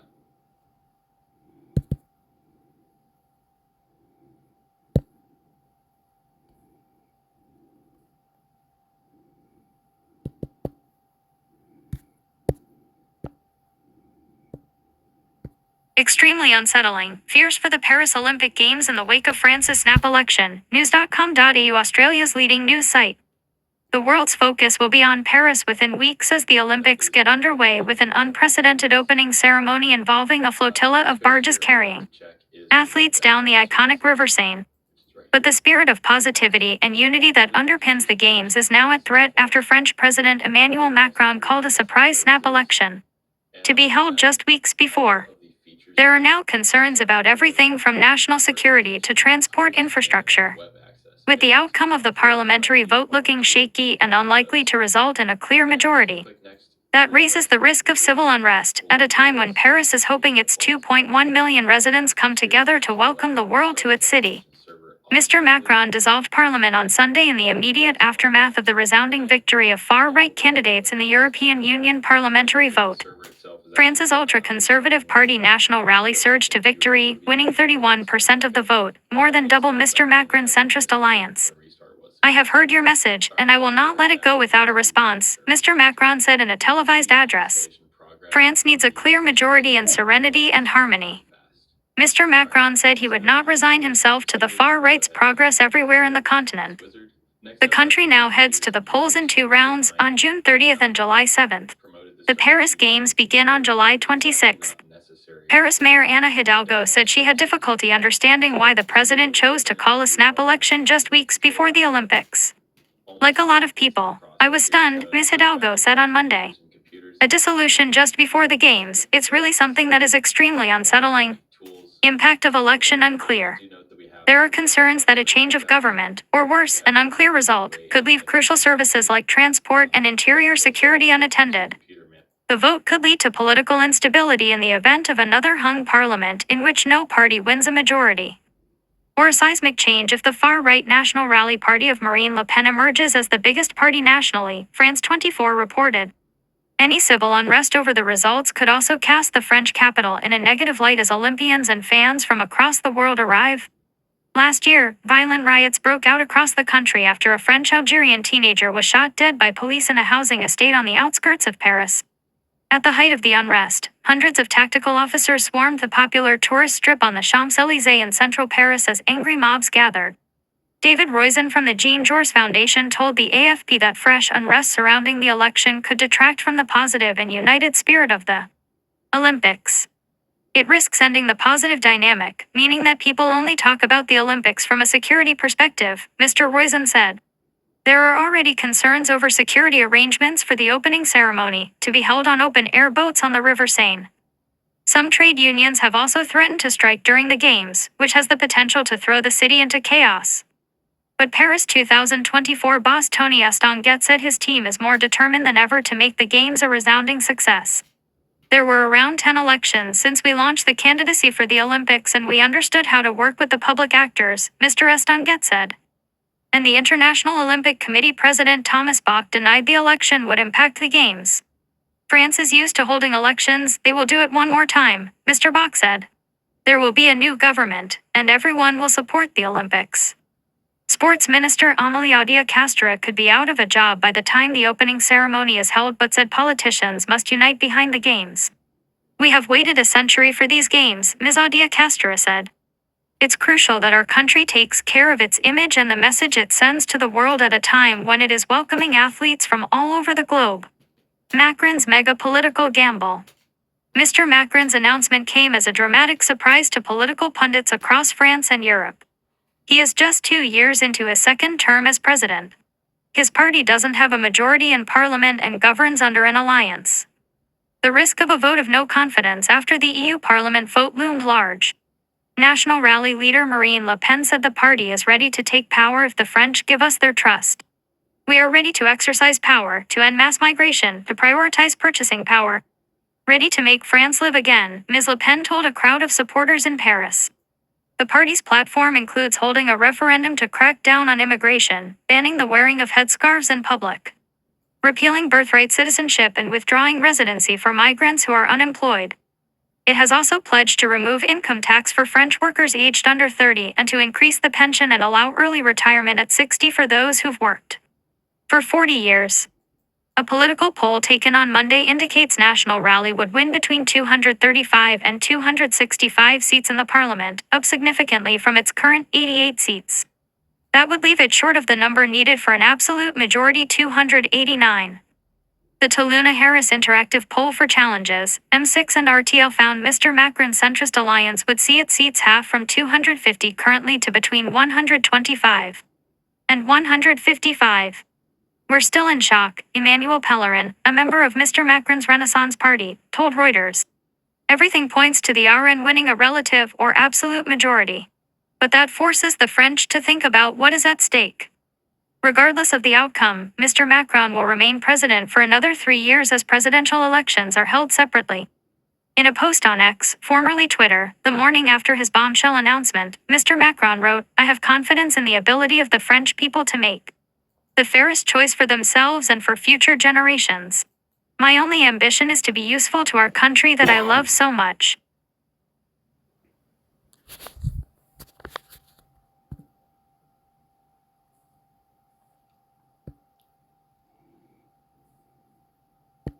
Last one, I think. I'm not sure what I'm doing. This goes for 10 hours, 50 minutes, what fucking idiot.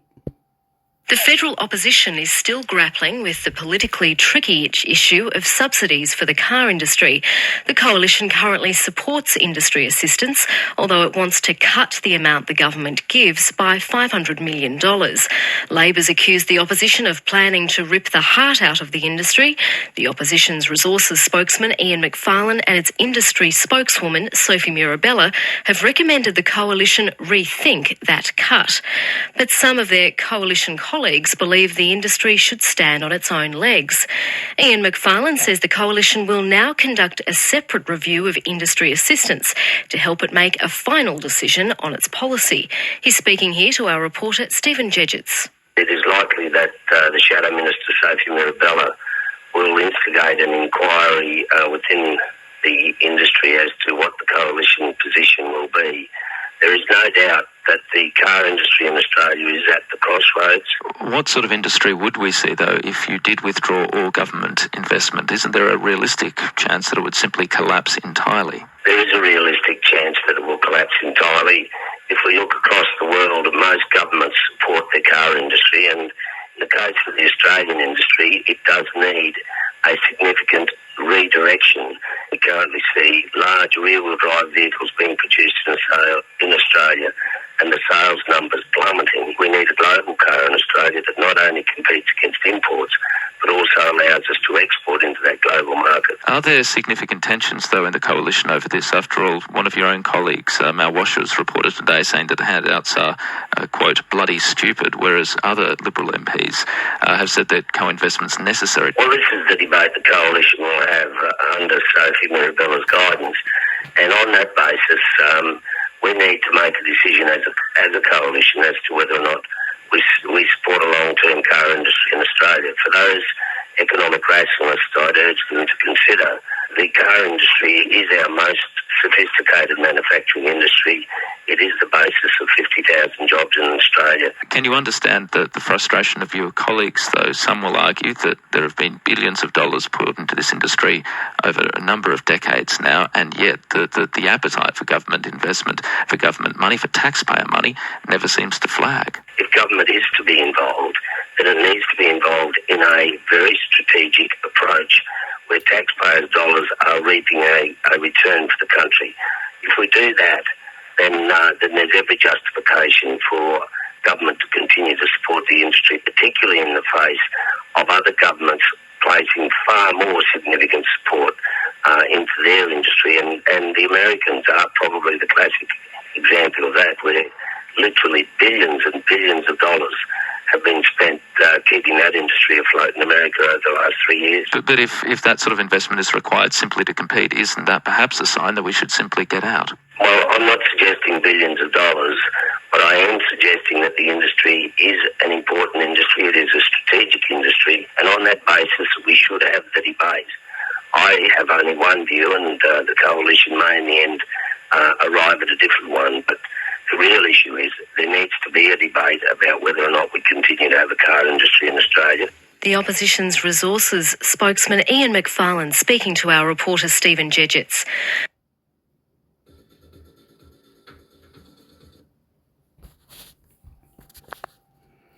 Okay, we can buy whatever we want from another country. We can buy. Australia can buy. But those things we're buying will be left there. No one's buying it because they can't afford it, or it was forgotten, or it was there and now they're pulling it apart and they're selling it as parts, or maybe they're doing something different. But at the end of the day, is can we compete? That's a problem. Competing with other countries. That's what China and America are doing. So we are buying as much as we can, computers, car, plane. We're even helping in the army, in Russia, or in wherever it is the war. We're helping out, and our military are following America because we can't follow China. Because China don't speak English. That's disgusting. No. With the thing that has a problem with the AI, or the thing with Facebook, with Australia, or Google, is cyber security. I do not understand that. Don't ask me how all this works. And if you got any ideas, you tell me. So one more news. I'm you know what I mean. You'll understand, and you'll...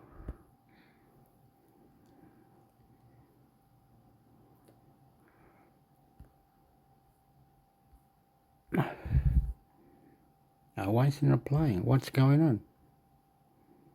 Is it wrong? Your voice cut to other. If we look at Germany then, Chancellor Olaf Scholz's Social Democrats were pushed into third place by the far-right Alternative for Deutschland. So in Germany, how significant are the results there? I think the results are hugely significant. First of all, I mean, it really gives food for thought in the EU. You have parties on the hard right or nationalist right doing extremely well in the EU's power couple, France and Germany, and also in Italy as well. So I think Germany tells us a lot of the themes that we saw in this European parliamentary election. First of all, as we've mentioned, citizens of the EU, when they go to vote in an EU election, actually often use it to send a message to their national governments. It's often a protest vote, and that's definitely what we saw in Germany. The far-right AfD came in second place, but ahead of all three parties that are in Germany's governing coalition, who were really dealt a slap in the face by voters. The AfD, I think, was taken by surprise itself as to how well it did, because its EU election campaign was dogged by scandals. But, you know, it campaigns hard and unapologetically against migration, for example. It's quite Eurosceptic in tone, with this message of, you know, keep Brussels out of our everyday lives. And there were plenty of voters who liked the sound of that. Interestingly, a lot of interest amongst first-time voters as well. The AfD, like harder right parties across the EU, were extremely skillful, very personalised social media campaigns. Of course, the Green Party is one of the three parties in Germany's coalition government. And Germans have been really put off their suggestions for environmental reforms, the cost of them, such as new heating systems for households. German farmers, part of farmers across Europe, complaining that EU legislation cost them too dear. And so we saw in Germany, as in much of Europe, a real loss of support for Green parties, a really shocking performance for the Greens. When I was at the European Parliament, I was standing very close to where the Green parties were holding their election headquarters. And, you know, there was one woman who was almost hyperventilating at some point. She was so dreadfully upset. And one of her colleagues said, I think we pushed EU citizens too far. So just on that, what is the reality that we're likely to see then? I mean, Ursula von der Leyen is very steadfast, the centre will hold, and that these parties, as you say there, will cancel each other out in the opposite directions that they will pull in. So at the moment, we don't know who the next European Commission president is going to be. This is one of the first things that the European Parliament will vote on, and leaders across the European Union will have a big say in that. I think what we can say from the vote in the European Parliament is that it is definitely drifted rightwards, but the centre has held. You have the Conservative European People's Party with the largest number of seats, and the Social Democrats, the centre-left. They lost seats, but they're still a very big presence in the parliament. So although it's true that parties on the populist right, the hard right, and the far right did gain more seats, in order to influence EU policy, they have to unite. They have to club together to have that clout. And they're going to find that difficult on a number of issues. I can imagine them using that power to influence when it comes to migration. But I think they're pushing at an open door for many in the centre-right. There are plenty in the centre-right who feel that they need to move rightwards themselves in order to keep support. But when it comes to Ukraine, for example, that'll be harder, because the parties to the more extreme right tend to be softer on Moscow, whereas I think the majority in the European Parliament, including some parties on the populist right or the nationalist right, like Giorgia Meloni of Italy, are saying we need to stand by Ukraine. So this won't be a policy area where the harder right as a bloc will band together simply just because they have too many differences. And I think, you know, the clue is in the name. If they're parties on the nationalist right, they have different national priorities, and that means they often don't work very well together. They also, in sort of right-wing populist parties, tend to have very strong, charismatic leaders. I mean, think of Giorgia Meloni of Italy, for example, or Viktor Orban of Hungary, or Marine Le Pen of France. none of these will want to be told by any of the others what they should campaign on in Brussels and how. So again, those dominant personalities often make it hard for the parties further to the right to work effectively together, definitely not on every issue that's going to come their way. Katia, you've obviously been covering EU politics for years, and I believe parties on the hard right even featured in your university dissertation. So you are the expert in these matters. Explain to us, why is it that they are so popular? Why is it that so many people, even the young people that you were describing, are seeing something that they like in these parties?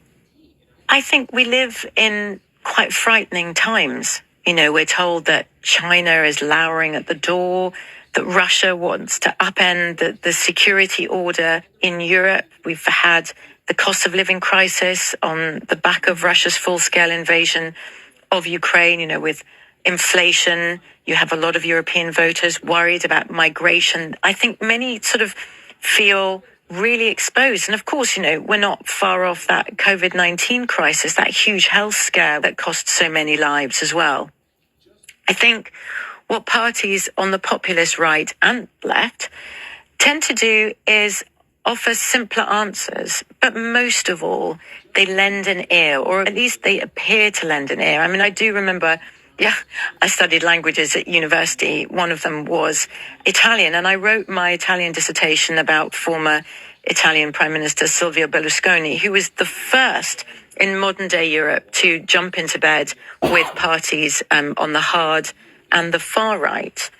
And I went along to the rallies of the then Lega Nord party that was part of the coalition. And the then leader, Umberto Bossi, he just had this way with the crowd of making every single person feel like he was talking to them and saying, I'm listening to you and I understand your concerns. And I felt that very much in my coverage of 2016 and 2017. We had the Brexit vote in the UK when the UK voted to leave the European Union.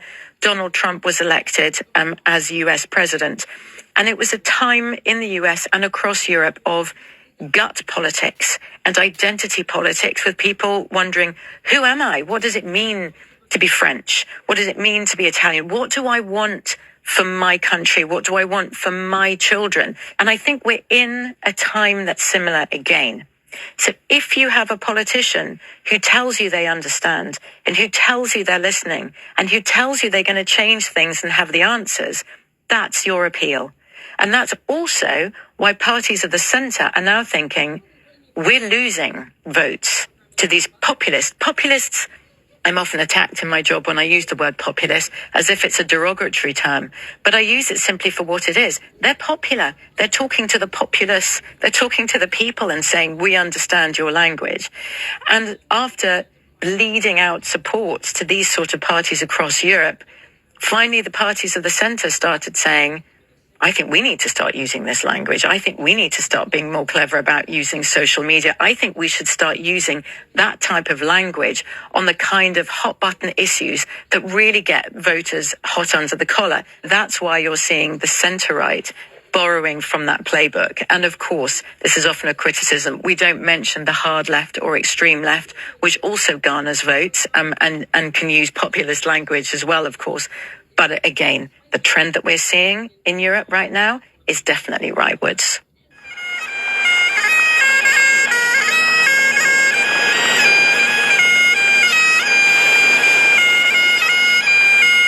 And Katia, I want to ask you, before your focus turned to these elections, you had been in Normandy covering the commemorations of the D-Day landings marking 80 years. How significant are these seat gains in a historical context? I met veterans in Normandy who'd made it over there, some, you know, from as far away as the United States. And if you think the youngest of them are now in their 90s.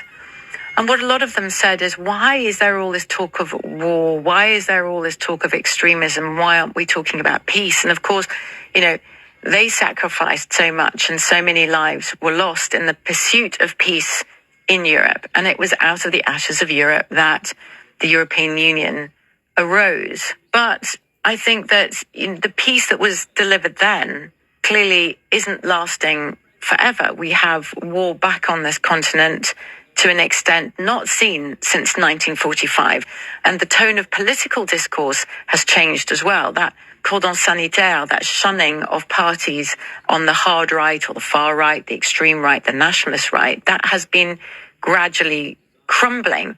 And so I think, it's a very different Europe. I think if you go back to those D-Day veterans and what they make of all of this, they understand, the dangers of aggressive nationalism and of the politics of hate. And we see a lot of that around at the moment. But there are parties on the hard right that say, but that's not us. You can't call us extremists. We have our supporters and they are now part of the mainstream. So don't throw us all into one box just because we're further to the right than the centre right. And that's where this complication of the labelling goes down to. And that's why I'm so glad that we could talk today to try and unpick it all, even though I understand it's quite confusing. Well, you have done a fantastic job of explaining all of that to us. So thank you so much for that, Katja. Wearing your other hat here, your hat bedecked in the flags of all the EU member states. Thank you so much for joining us on The Global Story. Thank you. Thanks a million. Bye. Bye-bye.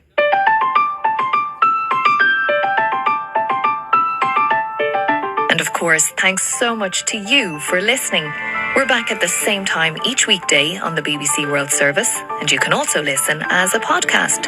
Just search for The Global Story wherever you get your BBC podcasts.